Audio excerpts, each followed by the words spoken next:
we mute all the participants. And so if you can use the chat function to share any questions that you might have, and then we'll address those questions at the end of the presentation if we have some time. And I think that's so everyone is muted. We won't be taking live questions, and please use the chat function to ask any questions that you have. Okay, I'm going to start off with an introduction of Fiona McEntee. She is a founding member and attorney of McEntee Law Group, an immigration law firm located in Chicago with a national client base. Fiona and her team of advocates work with multinational corporations, tech and healthcare startups, international rock stars, professional sports teams, human resource and management companies, and many more. They counsel their clients on the ever-changing immigration policies and help them and their employees achieve the American dream. A former international student from Ireland, Fiona is also a graduate of the Chicago-Kent College of Law. Fiona has 12 years of experience practicing immigration law, originally from Dublin, Ireland, and now a naturalized U.S. citizen. She is in a unique position to provide sensitive, compassionate, and comprehensive advice to all her clients. We welcome Fiona today, and we are very excited to hear what you have to tell us about life after F-1 visa. Fiona, take it away. Thank you so much, Kathy. So welcome, everybody. Thanks for taking some time out of your busy day to join us. I think the presentation is going to be recorded to be available later. So as of the information that we're sharing now is current as of today, August 29th. Immigration obviously has been changing pretty rapidly. So if there are any subsequent updates to any of these things, we'll figure out a way to update them. But this information is current as of today. So the goal really for today is to just talk. I presume a lot of people tuning in are going to be students and possibly on the F1 visa. So we're going to kind of talk about options post F1. Okay. So that introduction was amazing. So I don't know what else I can say. There's a bit of a spiel about me, but I am a former international student. I have gone through the immigration process myself personally, so I really understand what it feels like to be an international student. And you know, we really take everything very personally for our clients and for our cases. I also do a lot of media and advocacy on behalf of our immigrant clients and on behalf of the American Immigration Lawyers Association. So I'll do media interviews, commentary just on different immigration issues, and it's obviously quite a hot topic these days. Just a little bit about our firm. So we were established in 2010, early 2010. All we handle is immigration. So in our firm, we do all different types: business immigration, entertainment, professional athletes, immigration, family cases, and deportation, citizenship, the whole 9 yards. But all immigration. We have a really diverse team here, and actually 3 of our law clerks have just graduated from Chicago-Kent from the law school, and they're on to work with us as attorneys. So we just love the practice of this law. It's challenging, but it's obviously very rewarding. And given that immigration is federal, we have clients all over the states. So it doesn't really matter where you're going to end up or where your employer might be. We work with clients no matter where they're going. Okay, so here's just an idea of the kind of clients that we work with. Like our clients range from big to small. We do a lot of mentorship and a lot of speaking, and my particular passion is talking to international students. So I will speak here obviously at Illinois Tech, but at DePaul, Northwestern, and a lot of the incubators in Chicago. Chicago's a pretty big startup tech community, so we're lucky to be a part of that, and we help advise clients in that space. Okay. So the goals of today's presentation, and I don't mind, Kathy, if there's a way to take questions throughout, if they're relevant to the area on which I'm talking, I don't mind taking them throughout if it makes more sense. So we can kind of see how we get on, but basically the goal is to just talk about the F-1 visa, and some options that you might have following on from that. Hopefully we will demystify some rumors about changes in immigration policy and ease some of the anxiety that comes with being an immigrant in today's climate. Like I said, I do understand this from a personal perspective, so that's always my goal, is to give advice, but also to try to give some reassurance and some empathy and compassion, and a listening ear to know that we do understand what you're going through. Okay, so we're going to go through some basic terms in immigration. Then we're going to kind of hit on some of the options that you might want to, you might be eligible to consider, both on the temporary basis and also on the permanent basis. So, and then we're going to guide you towards helpful resources that I think really it's in your interest to be keeping up on immigration news, obviously from reputable sources, and just we can give you some ways to do that. Okay, so if you're here on a student visa, or if you're an immigrant, or even if you're not, you might have heard these terms, immigrant versus non-immigrant, and what does it mean? So the way we categorize different statuses or visas, really we put them into two separate buckets.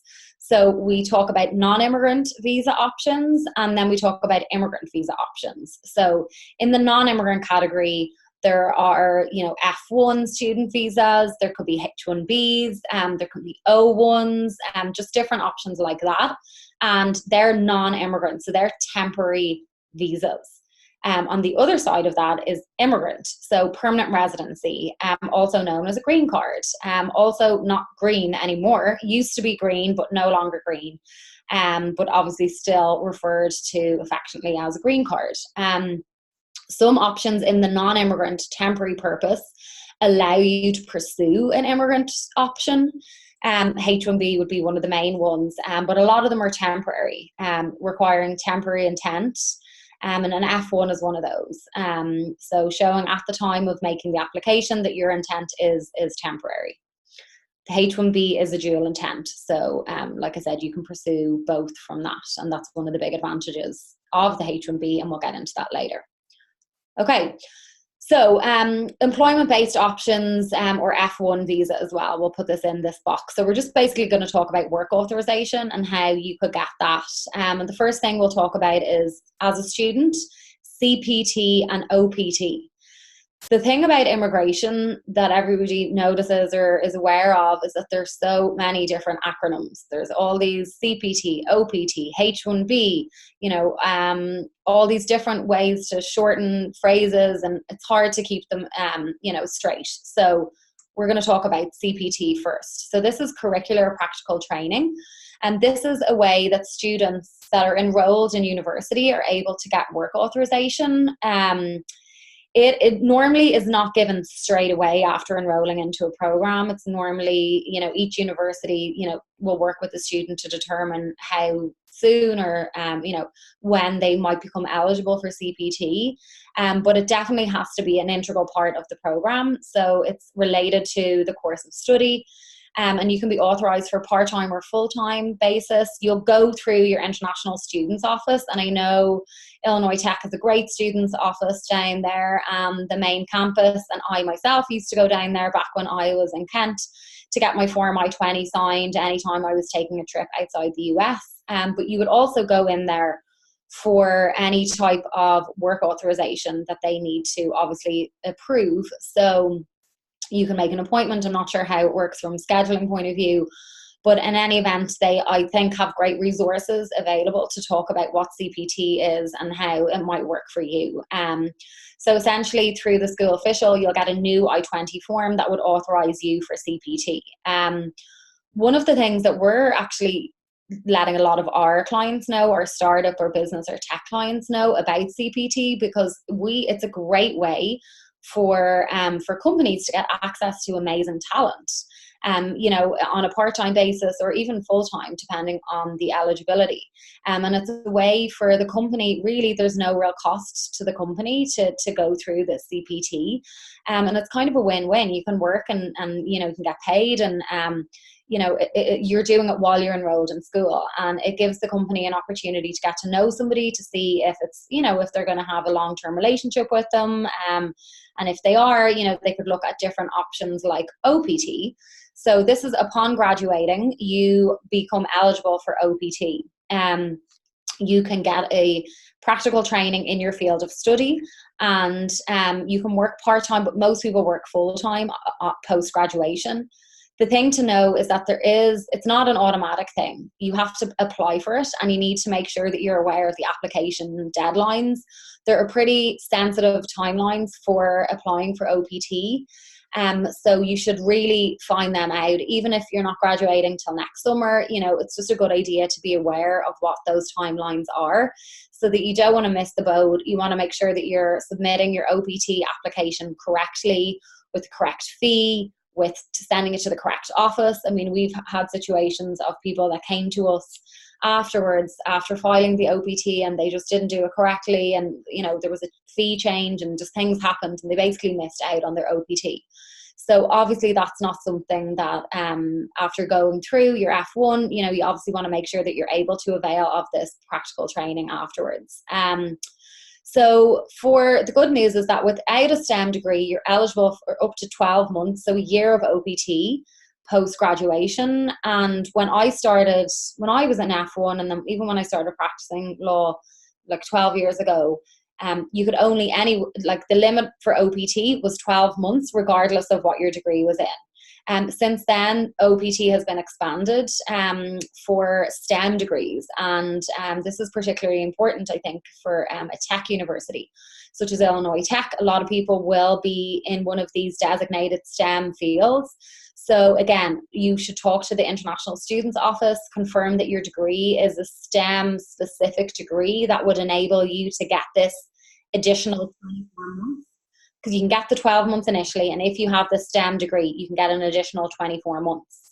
So this is really vital as well. There's certain deadlines for the extension, and you just really need to be on top of it and be your own best advocate. Some of the requirements, this is really important too, because not all employers are going to be able to, you can't work for all employers on the STEM extension. And the huge thing is that you, the employer, must be enrolled in E-Verify. And this is kind of an example of the government giving something but looking for something in return. So they'll give the STEM extension, however, in return, the employer must be enrolled in E-Verify. And what E-Verify is, it's basically an electronic way for the federal government to verify people's work authorization. So it's a program that employers have to enroll in. Some employers have no problem enrolling in E-Verify, some already are, some just don't want to for whatever reason. So that's something that I think is important to assess, whether or not the company is enrolled in E-Verify, and then note that there are additional obligations on you in relation to the STEM extension. There's a training plan. The company is also agreeing to certain things by signing off on this training plan. So unlike the 12-month OPT, where there's really not much for the employer to do as long as you're working in your field, the STEM extension OPT does impose some type of burden on the employer. So it's namely the completion of this training plan, and also agreeing to supervision, agreeing to report any changes and those types of things. So you want to, again, make sure that you're filing your extension timely. That's really vital. If there's anything that you take away from this, well, hopefully we'll take a few things, but this is a really important thing, is making sure you're aware of the deadlines for the various options. Also, third-party placement can be an issue with STEM extensions. So this is where, you might be working for one company, but you might be on a client site for whether it's like IT consulting or, just whatever the situation is. If you're not working physically in your employer's place of employment, there's just a couple of considerations there. It's not to say that you can't do it. You can do it. It's just that you need to be aware of certain things. So, okay. So that's pretty much all OPT, CPT. I don't know if we're getting questions throughout. Maybe someone can confirm from the university. Kathy, Yes, But Fiona, I don't see any questions yet on the chat. okay, great. So again, if anybody wants to, and thank you for wanting to take questions throughout. If a chat question comes up, I think I get a little flag and I should be able to see it. So I will bring it forward. Okay, great. Yeah, because my screen is basically fully the presentation, so I can't see the chat window anymore. So I'll just could proceed, and then if we get a question, I'll try and fit it in. Hopefully, I will be able to. So so the next option we're going to talk about is the all important H1B visa. I feel like everyone kind of knows a bit about this. Some people know more than others. Some people just have it's just there's a lot of stuff changing as well with regards to the H1B. So it's important, I thought, to just go over what it is, what it's not, and different things to be aware of with just a lot of changes. So the H1B is for professional level employees, or for those that work in specialty occupations is the government's term. So really this means that the position must require a bachelor's degree or higher, but not only that, but the bachelor's degree has to be in a specific field. In lieu of that, you could do experience, but obviously this is for the university, so I'm assuming everybody would be at least graduating with a bachelor's or a master's. I know there's a lot of international master's students. So again, it's not what you have, it's the position that you're applying for. You also have to be qualified for the position. So there's no point in proving that, the software developer requires, a degree in computer science if you don't have that degree. It can be or related, so you need to have the degree or the similar degree. There's also a wage requirement that attaches to a H1B, so you must be paid either the prevailing wage or the actual wage, whichever is higher. So we'll break this down a little. So this is determined by, so the actual wage is obviously if there's people in the company that are in a similar position, similar level position, what are they earning? So that's the actual wage. The prevailing wage is based on whatever occupational category we determine the job is in. And so there's lots of, some positions have lots of different options for the category. Some positions only have one. So if you're a lawyer, if you're getting a job as a lawyer, you're in the lawyer category. There's really only one category. If you're a mechanical engineer, there's a mechanical engineer category. If you're an electrical engineer, there's one category of that. Some of the engineering positions, though, might have multiple. Are you a product engineer? Are you an industrial? There could be a bit of an overlap. So, and definitely in the IT industry, there's a lot of different kind of subcategories of computer-related occupations. So we really work with the employer to look at the job description and try and pick which one we think is most closely aligns with the offered position. So once we kind of determine the category, we look to the Department of Labour's database and we pull up different wage levels for the position. So we're determining the category, the wage level, looking at like how senior of a position is this? Is this a more entry level position? What are the requirements for entry for this particular employer in this job? And then also the location will play a role. So jobs in Chicago, the wage in Cook County will be higher than, let's say, down in Southern Illinois, or in, Kansas, the wage won't be as high. San Francisco, the wages are extremely high, as are the wages in New York. So it's just, there's a lot that goes into the prevailing wage. So you're either getting the higher of the actual wage or the prevailing wage. And by sponsoring the H1B, the employer is agreeing to pay you this. And this is something that's determined by us, and the employer. We work on before we file the case. So it's not like the case gets filed and a surprise comes back with the wage. Like we work, this is all determined from the outset of the position. But it is an important part of the H1B is the prevailing wage. Duration, they're initially granted for a 3-year period, and then they can be extended additionally up to 6 years, and beyond that if you're in the middle of the green card process. So if you know anything, or if you've heard about the H1B, you've probably heard about the H1B Cap. And what this refers to is that all new H1Bs are limited in number. If you have never had a H1B, or if you've been working for an employer that's like exempt from the cap, which is quite rare, but if you're, let's say, working for a university and you have a H1B, but they're kind of limited circumstances, generally all new H1B cases are filed during this cap period. So during the first, yeah? I'm sorry, we do have a question. Okay. We have a question from one of our viewers. Joey says, I want to know about information on EAD after graduation for F-1 visa.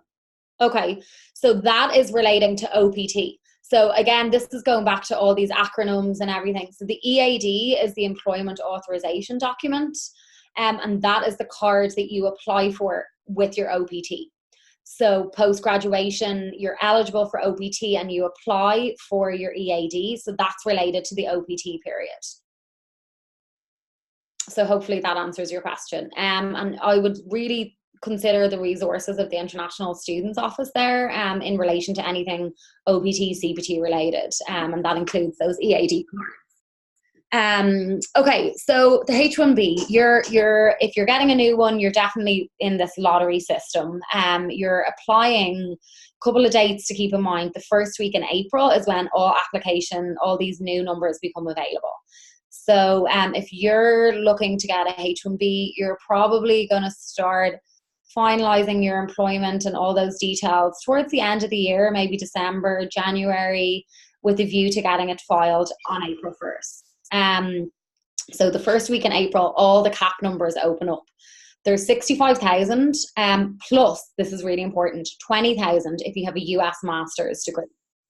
It's not any master's degree, it's a master's degree from a US university. And we'll get into changes a little bit later, but we'll just kind of go over this overview now. So basically the cap opens up, all these cases are filed, and if you're selected and approved on the cap, the earliest it would take effect is October 1st of that year. So the next opportunity to file under the cap is next April, and if selected and approved, it'll be taking effect in October. Now, if you're on OPT and you have one of those EAD cards and it expires, let's say, sometime between April and October, you can potentially be eligible to get that gap in status bridge. So let's say you file your H1B on April 1st and your EAD card from OPT expires July 1st. If your H1B is received under the cap and we've requested a change of your status, you can potentially get your work authorization continued from July up until October. That's known as cap gap. So you don't need to know the intricacies and the ins and outs of it, just know that's a potential for you. Also know that this cap only refers to new H1Bs. So if you've been subject to the cap and you're thinking of changing employers, you don't need to worry about these timelines, which is great. Okay, granted for initial 3 years, you can be extended beyond 3 years if you're in the green card process. And this is particularly important for people from India and China, because we'll get into this later, but there's a backlog for green cards for people from those countries. So extending H1Bs it's really important to be able to do that. And then again, you can transfer it over. You can request 3 years if you have that left. If you've been through the green card process, you can continue to extend. Okay, advantages of H1B. They're very sought after because you can transfer them from one employer to another. Now, you do need to file a case and a whole transfer. It's not an automatic thing, but you're still eligible to do that, which is great. Secondly, you're able to have what's known as dual intent. And I touched on this initially at the start when we spoke about the immigrant and non-immigrant. That while the H1B is a non-immigrant, it's a temporary visa, you're allowed to pursue a green card from it. So it makes it a pretty attractive option. Disadvantages, obviously the main one is the cap. I would say also there's a heightened level of scrutiny under this administration. Just to give you an idea of statistics at the moment, I think there's an over 60% rate of requests for evidence in H1B cases. So that means that it's more likely than not that you're going to get a request for evidence. Also, the denial rate is up. Nearly, I think it's over 30% of cap subject H1Bs are subject to denials, and that is incredibly high compared to, it was in single digits before this current administration, and there's really been no change in law. So it's their implementation of the law and their reading of specialty occupation has really, really dramatically changed. So, it's just something to be aware of. Okay. Excuse me. I'm just going to take some water. Okay, there's been a few changes to the H1B. So the law hasn't really changed in terms of who's eligible. I'm sorry, Fiona. Can I wanted to wait till the next slide, and I was on mute. I'm sorry. No, there was one extension to the addition to the question that was asked about the EAD. The question is, how long is the duration of EAD before I was given a job offer? Joey writes. It sounds like he or she is asking about unemployment during OPT, I think, but I'm not positive. But if that's what you're talking about, so if you have your EAD, obviously you're given it so that you can work. But there are limits to the amount of days of unemployment you can have during your OPT period with the EAD in hand. And I think you should just talk to the International Students Office about what those limits are. It just kind of depends on whether you're STEM or in the initial OPT. But you do need to be aware of those limits. I believe that's what the question is referencing, and hopefully that helps to answer that some way. Okay. Thank you, and thank you, Joey, for asking a question. Yeah, exactly. Thank you so much. So, okay, so there have been a couple of changes to the H1B Cap, and the main change, which I think is probably a good thing for the audience here, is that they reversed the order of the selection process for the master's cap. So if you recall, we said that there were 65,000 for US for regular H1Bs, and then the 20,000 if you had a US master's. So in the past, prior to this year, what would happen is they would do the master's cap first, and then they would put whichever ones didn't get master's cap into the regular cap. But what the administration decided to do was change that around, and they put all the applicants, including the masters, into the regular cap first, and then they did the master's cap. So, I mean, I'm not a statistician, but the goal was to increase the chances of someone with a US master's degree getting a H1B, and we, from our point of view, we saw that actually did happen. So you still have the same two chances of the lottery, the regular, and then the masters. It's just the order in which the lottery is done gives you a better chance of selection if you have a US master's degree. So that's super important to know.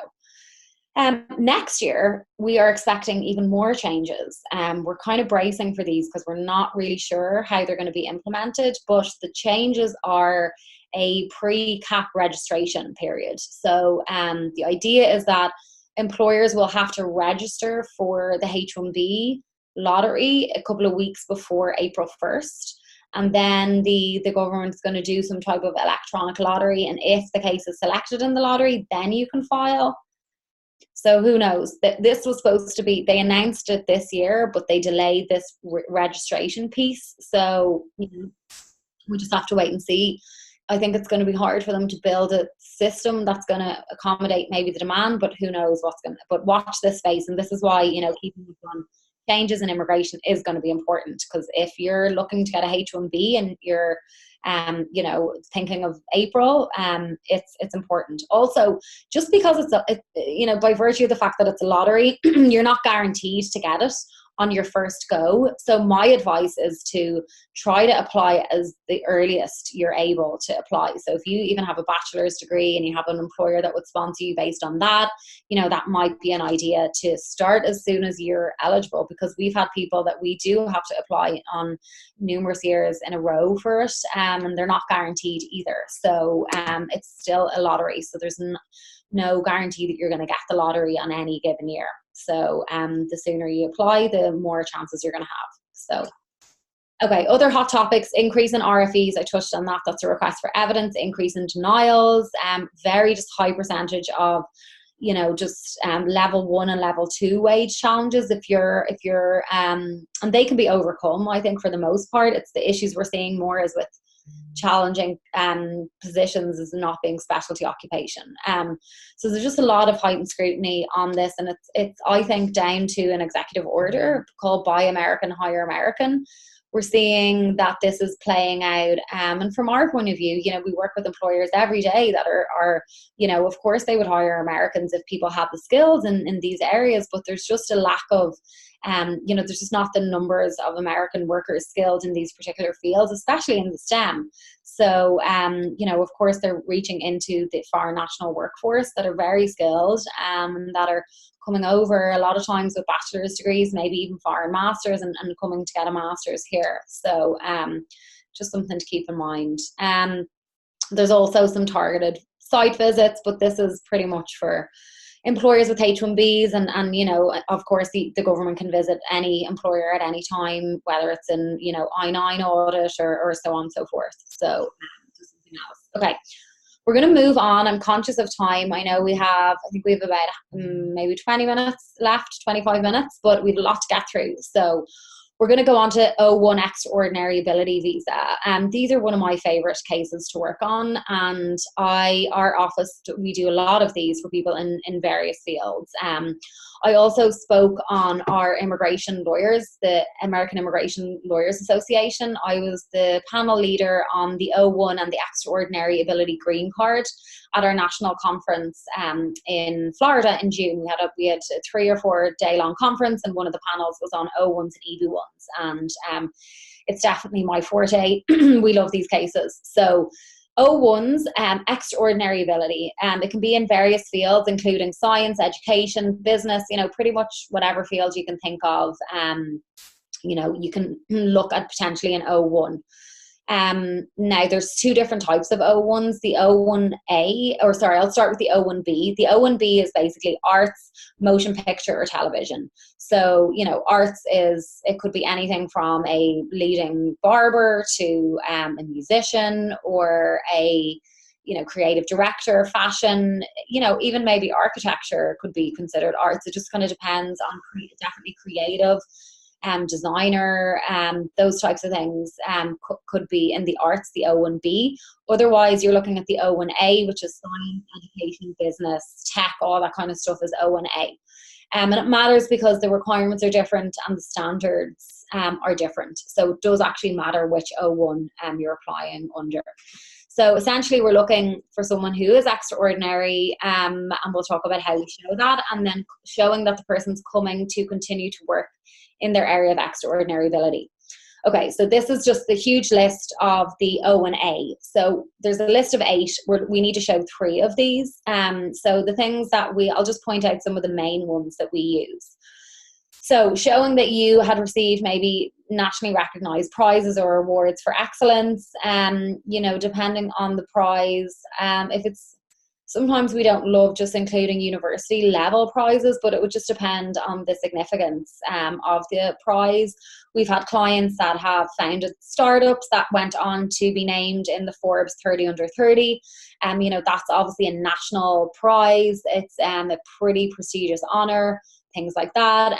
You know, there could be regional prizes as well. Obviously, with the tech community here, there could be Chicago Inno, there's certain awards, those types of things, we could use them.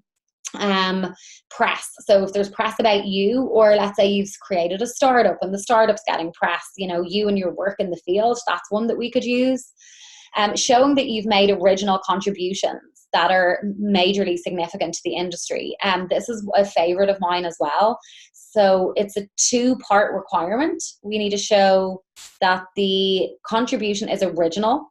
So let's say it's original if it's something new, right? So if you've done something, you've maybe filed for a patent or some intellectual property, or, you know, experts in the field can say, you know, he or she is doing something in a really different way.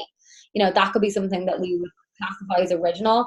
And then major significance, if you have won awards for it, if you've gotten press for it, if you have gotten funding, if you've, you know, just, we can get other experts in the area to attest to the fact that this contribution is a big deal, right? If you've invented something, if you've created a new way of doing something, and we'll get experts to attest to that. If you're in academia or, you know, science, we've just filed one for an amazing scientist, and she had some great professional articles. So scholarly articles. If you have been in, another favorite is the one at the end, where showing that you've been employed in a really critical capacity for a distinguished organization. And again, note that this is a two-part, right? That there's two parts to this requirement. So showing that your role is either critical or essential, and then showing that the organization or the establishment is distinguished. So if you're the CEO, if you're the CFO, the CTO, if you're the, you know, we've done O1s for an app developer for this amazing charitable organization. So again, there's lots of different ways to apply to your situation, and we need to show 3 of these potential 8. This is if you're in the O1B or O1A.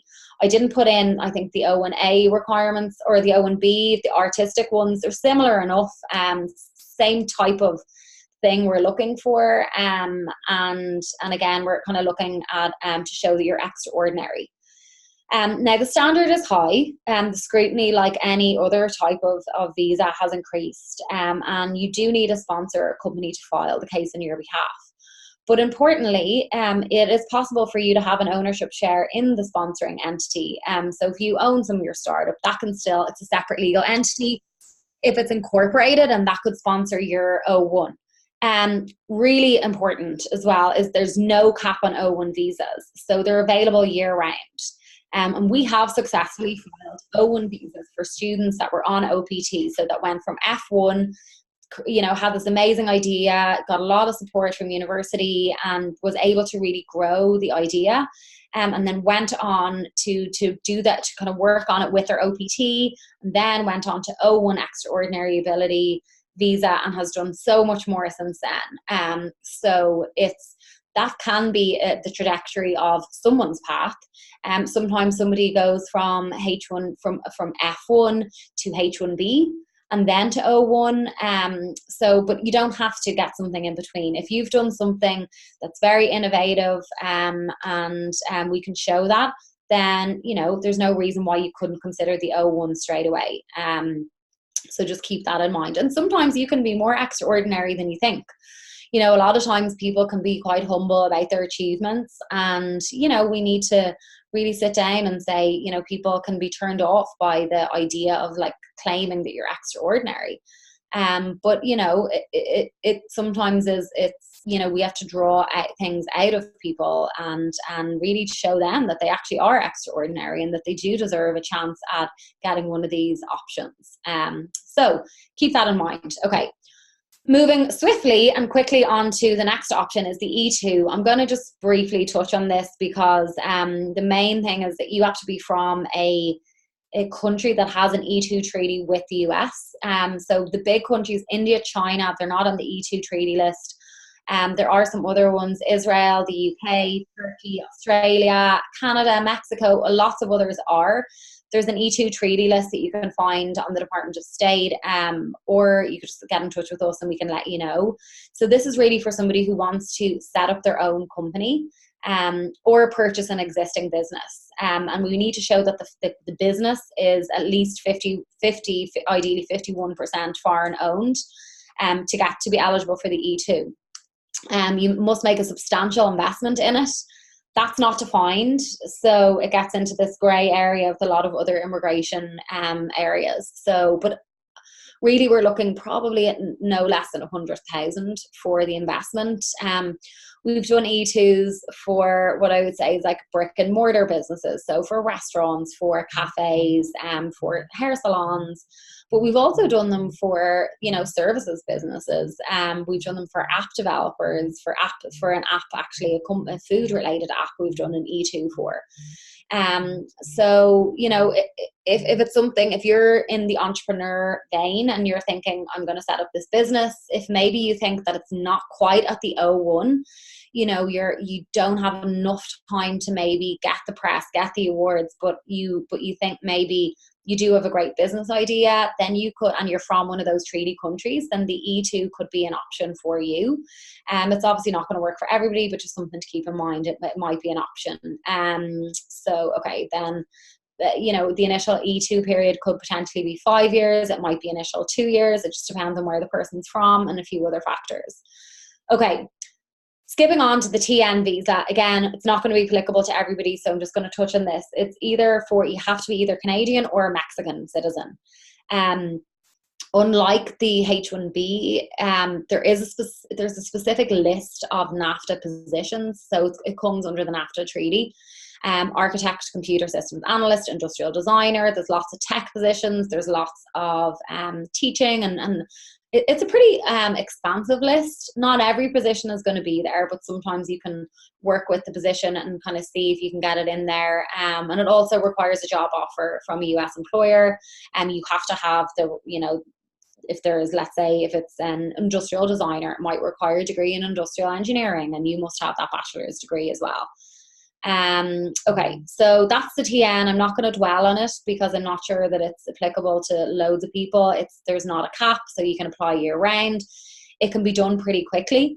So it can be a really great option. Like, we had somebody just recently whose OPT was expiring and they just got hired on by a new company, and she was from Canada. We were able to get the TN filed and have her apply at the border because she's Canadian. Mexicans cannot apply at the border, but she was able to.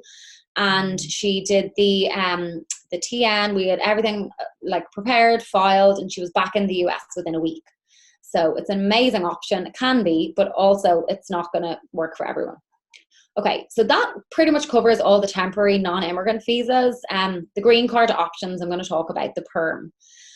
Normally, I'll take a breath because normally it takes me about an hour to go into an in-depth overview of the PERM process. And I believe we have five minutes or so, maybe 8 minutes left. So I will just go over this succinctly. So most times when people are getting a green card through an employer, they're looking at this PERM process. And really what this means is that there's a recruitment to show that there's no qualified US workers available to fill the position.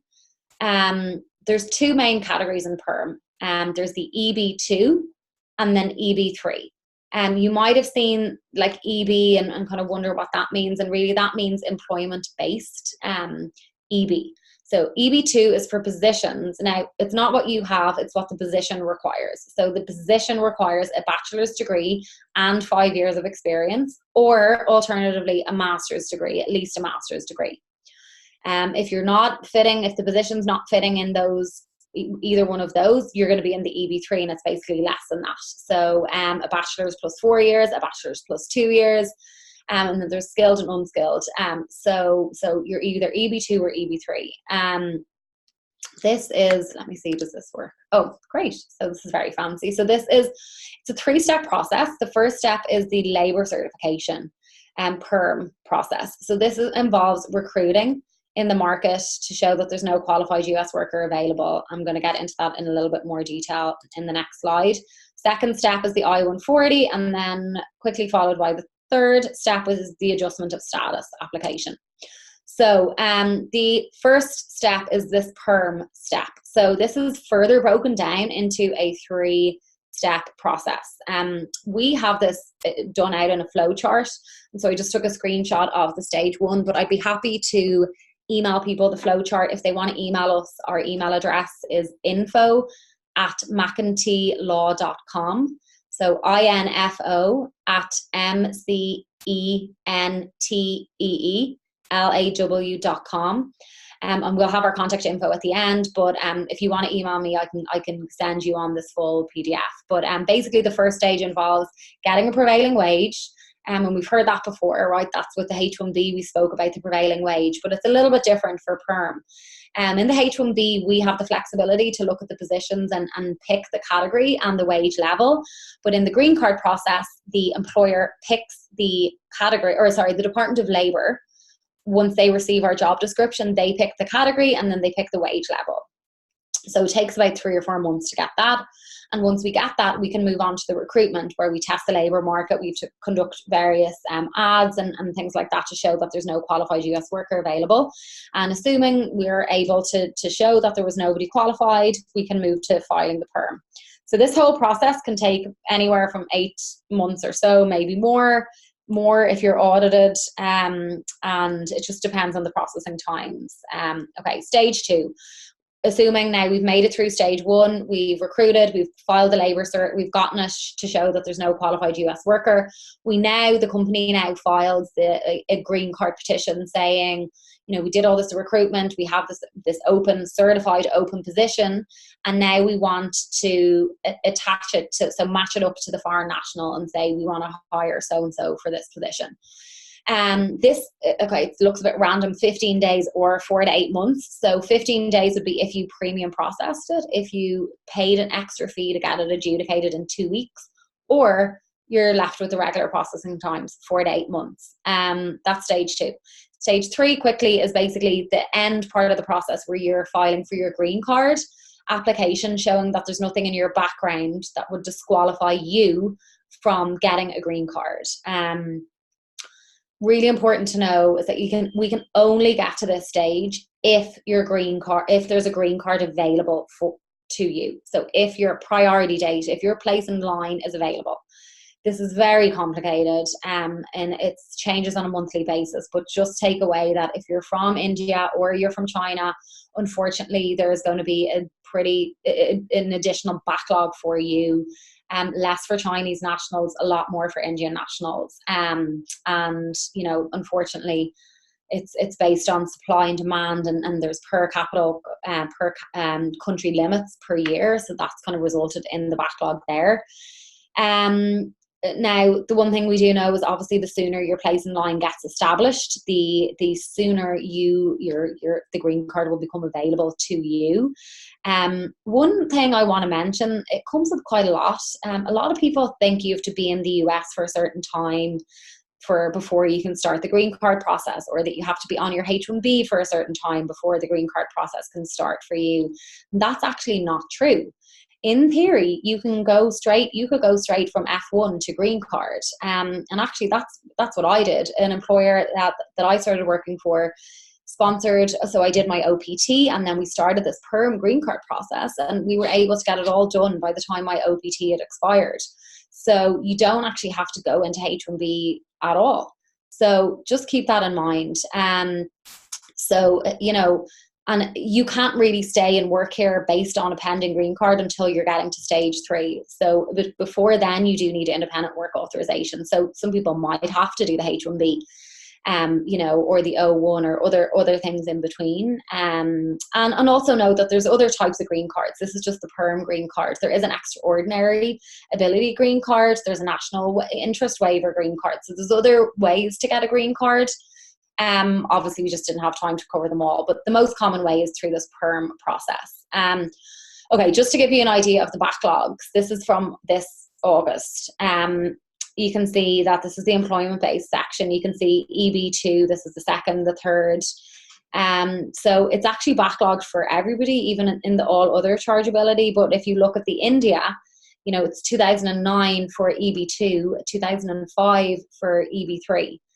Now, this changes all on a monthly basis. We're coming towards the end of the government's year. The government's year ends at the end of September and starts on October 1st. So they're running out of green cards for this year. So this is how it is right now, but we would expect things to move come October 1st. We don't know how much they're going to move and for whom, but there should be some type of progression with these when it comes to October 1st. So this is something that we watch on a monthly basis. Okay. Helpful resources. I'm really big on Twitter. My Twitter handle is US Visa Lawyer. We're also, our firm is on Twitter, and we're on Facebook as well. And we're on Instagram, pretty much all the social media. We also have a blog on our website. If you want to join our newsletter, we send out a monthly newsletter. We're getting ready to send out one tomorrow.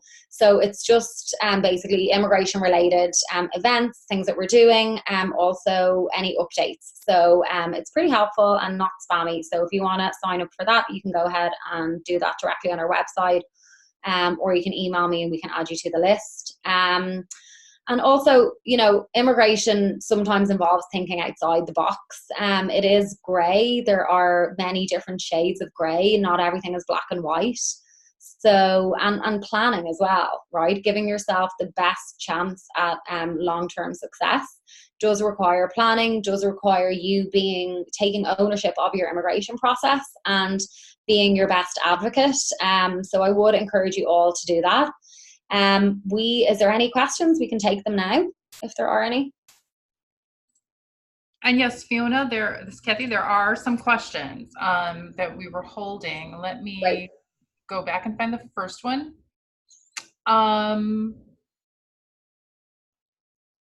How does working for a university or nonprofit change the H1B application process?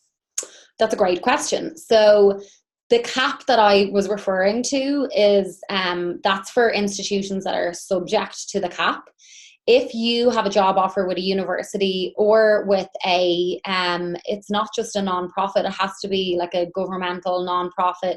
There's certain other stipulations there, but some of those institutions are exempt from the cap. So what that means is that they can file for H1Bs year round, which is amazing. It's just that not everyone's going to get those job offers. But if that's something that is available to you, it's fantastic. Just know that you can't go from non-cap, so from cap exempt. So you can't go from working to a university to working for just a private company without going through the cap. So, if your plan is to just continue working for the university long term, it's a great option. And it's certainly a more immediately available option than going through the H1B lottery. And I find that just with the lack of availability of H1Bs, a lot of people are exploring getting jobs with cap exempt employers. So it could be universities or even institutions connected to a university. So something that has that affiliate, kind of connection to it. There's requirements about what that nexus needs to be. But yeah, that's a great option for you if that's available. Okay, thank you. And then we have another question from Scott. Could you speak about the options regarding pathways to a green card while on an H1B? For example, E1B versus through a U.S. spouse, in terms of the time frame, the cost, the risk, etc. Okay, so EB1 is basically the O1 version of the green card. So that has its similar requirements to the ones I outlined for the O1. That also, if we go back to this slide, you can see that the EB1 is currently backlogged as well for people. So you're looking at this first category and you're looking all across this line to see how long it's taking for them to kind of get their place in line. So that's the process for the EB1. You can do a self-filing, you can petition yourself, which is great. The standard's very high. It's probably the highest standard in immigration because you're able to self-petition. You can file your own green card. So naturally, that's going to require extraordinary ability beyond the O1 standard. If you're married to a US citizen, they can file for a green card for you. They can sponsor you as their spouse. If that is an option for somebody, it's almost always the quickest option. If you're obviously in a legitimate marriage to a US citizen, and again, this is just generally things would have to be assessed, but that's an option that absolutely needs to be explored because it could be your best bet. Excellent, thank you. And then I think we have a final question. How does the premium H1B application work? Is it different from the H1 Cap? Okay, so premium processing refers to the ability to expedite the adjudication of the case. So this means that the employer or the person can pay an additional filing fee. It's like $1,410, and the government will adjudicate. So they'll just review the case in an expedited manner. A couple of things, and we have a H1B guide that I can email you if you email me, and I'll put up our email address again. If you email, is there email address here? Yeah, there it is. If you email us, I can email you just some of our H1B FAQs. Also on our website, we have a H1B portal. It might still be active. I'm not sure if it is or not. We might have taken it down because we're beyond the cap. But in any event, premium processing a H1B case doesn't give you a better chance at getting selected in the cap, but it does let you know a little bit earlier.